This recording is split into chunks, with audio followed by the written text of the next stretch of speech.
Every step and every tip that I will share with you here today will require something from you. It's not gonna be enough just to sit and watch this video. If you're just gonna listen to this video and you do nothing, then nothing is gonna change. Nothing is gonna change is nothing is gonna change. But I think you're ready to do something, because if you weren't, you wouldn't care and you wouldn't click on this video. So hopefully you'll do something with the advice I'll give you. First advice on how to actually starting to love yourself is more of a action, which is walk away from people, places, stuff, situations that don't equal your self-worth and make you feel like crap. If that person or that situation or that place make you feel bad, why do you stay there? If you're gonna stay in a place or with a person that makes you feel bad about yourself, how are you supposed to love yourself? If you continuously stay with a person or a situation or in a place which makes you feel bad about yourself, you're not gonna love yourself. It sounds so easy, like just walk away from a person, place, or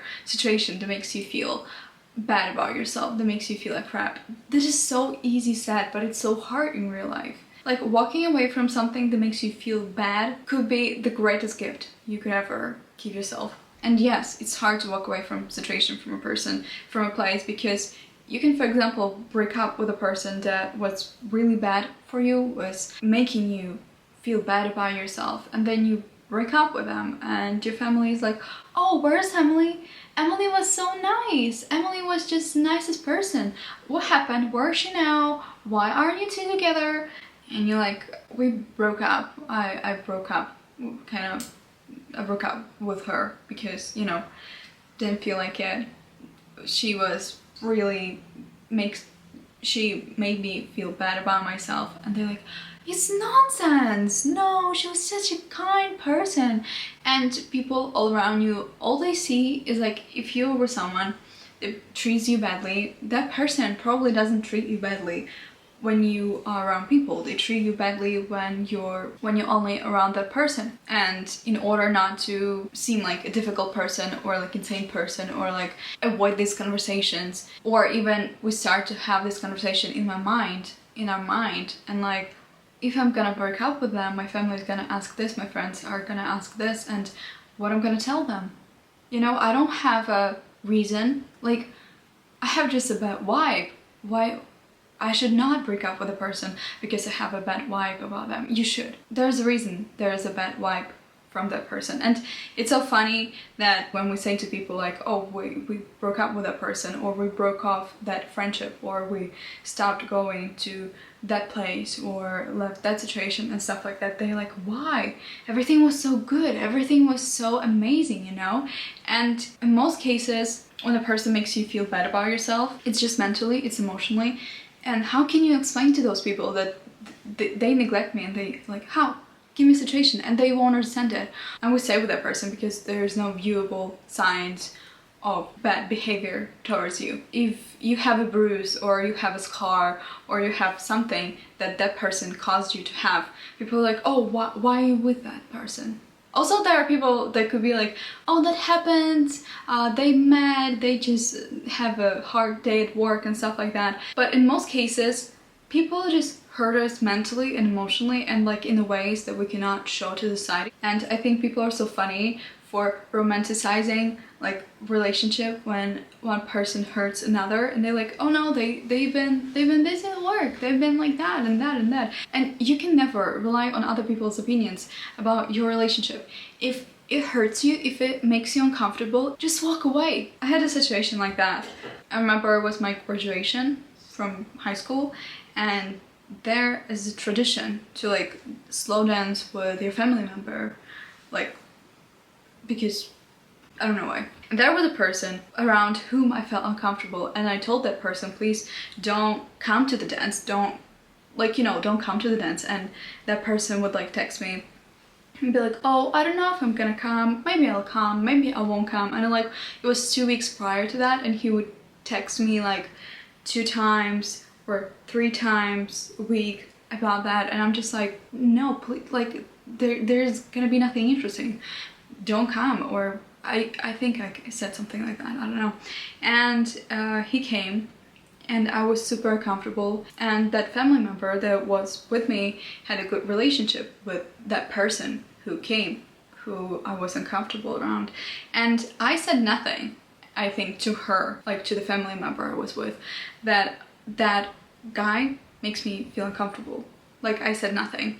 So when he came, I felt super comfortable because he started taking pictures and like videos of me, because yeah, this is my graduation, but it was like I wanted to leave as soon as I could. And the last like 10 minutes of the event, you have a dance. And I danced. I'm like, okay, let's go slow dance. And then she takes my hands off of her, like I'm holding her like by her neck or whatever. We're just dancing, like slow dancing. And she takes my hands off and puts on that guy. And I'm like, no, I don't wanna, no. And it was such a panic. I was so uncomfortable. And she starts to smile. She's smiling and she's taking pictures, and she's, you know, you're listening to the story from a third person. You don't know the situation. You don't know the people. This story could be like funny to you, but I felt so uncomfortable that after 3 seconds of dancing with him, I just ran. I just ran to the corner. I wanted to run out of the room, but I just ran out of corner. I ran to the corner because I was so uncomfortable. And then the family member told me that I should apologize, because that was not a good thing I did, and I should apologize to that guy. And I'm not telling you the story for you to feel bad about me and to like pity me or something, or like whatever. If someone would tell me this story from like a third person and I didn't know the people they were talking about, I would be like, what is a big deal, you know? But I felt so uncomfortable in that moment. And I'm telling you this story not for you to pity me or like feel bad about me or like whatever. I'm telling you this story to show that your emotions and your feelings matter. My emotions and your feelings and your vibes matter. And if you have a bad vibes or you're uncomfortable around that person or something like that, even if you feel something that you cannot explain, that you cannot give a reason of to why you stopped talking to that person or stopped visiting that situation or stuff like that, you control your life. You can walk away. You have this gift of walking away of any situation that makes you feel uncomfortable. So just use that gift and don't be the person who neglects your own emotions, your own feelings. Second thing you have to understand is that self-love is not about how expensive your skincare is or whether or not you have silk sheets and so on and so on and so on. Self-care is listening to your gut. Self-care is doing uncomfortable even though you don't want to do that so much and you want to stay in your comfort little bed. Self-care is saying yes to the situations when you don't really feel like doing them. Self-care is actually doing the things you promised yourself you would do. Self-care is spending time with yourself, regardless if it's all day or a few minutes. Self-care is acknowledging and respecting your own emotions. Self-love is not judging yourself too harshly when you didn't do what you promised yourself you would. Self-love is hearing yourself out without judgment. It's sticking around even when it hurts. Self-love is supporting yourself. Self-love is showing up for yourself when you promised yourself you would. Self-love is choosing a company of your own instead of going out with people that make you feel like crap. Self-love is being authentically you.